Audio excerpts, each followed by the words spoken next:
తూర్పు గోదావరి జిల్లా కోరుకొండలో రోడ్డు భద్రతా మహోత్సవాల్లో భాగంగా పోలీసులు బైక్ ర్యాలీ నిర్వహించారు. కోరుకొండ శ్రీ లక్ష్మీ నరసింహస్వామి వారి ఆలయం సెంటర్ నుండి మార్కెట్ రోడ్, మెయిన్ రోడ్డు మీదుగా డీఎస్పీ కార్యాలయం వరకు ర్యాలీ సాగింది. DSP why Srikanth, circle inspector Satyakishore, sub inspector Shyam Sundar, police సిబ్బంది, గ్రామ సచివాలయ పోలీస్ అధికారులు ఇందులో పాల్గొన్నారు. ప్రయాణికులు ట్రాఫిక్ నిబంధనలు పాటించడం ద్వారా ప్రమాదాలు నివారించుకోవచ్చని ఈ సందర్భంగా డీఎస్పీ సూచించారు. జోన్ పరిధిలో ఉండేటువంటి ప్రతి పోలీస్ స్టేషన్ పరిధిలో ఉన్న స్కూల్స్, కాలేజెస్, అలానే ఆటో యూనియన్ల దగ్గర కానీ ప్రధాన కూడళ్లలో కూడా ప్రజల్లో చైతన్యం కలిగించేందుకు, హెల్మెట్ ధారణ వలన కలిగే లాభాలు వివరించేందుకు కానీ అన్ని రకాల చర్యలు తీసుకుంటూ ప్రజలకు అవగాహన కల్పించేందుకు, రోడ్డు ప్రమాదాలు నివారించేందుకు ఏమేమి భద్రతా జాగ్రత్తలు తీసుకోవాలనే విషయాల పట్ల అవగాహన కలిగించేందుకు మనం చర్యలు చేపడుతున్నాం.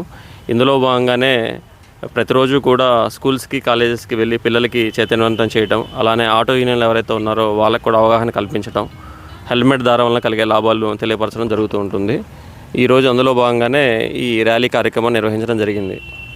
కూడా వేగం కన్నా కూడా ప్రాణం మిన్న అని చెప్తారు కాబట్టి వేగాన్ని తగ్గించుకోవాలి. తమ కుటుంబం యొక్క భద్రతను దృష్టిలో పెట్టుకొని వేగాన్ని తగ్గించుకుంటూ హెల్మెట్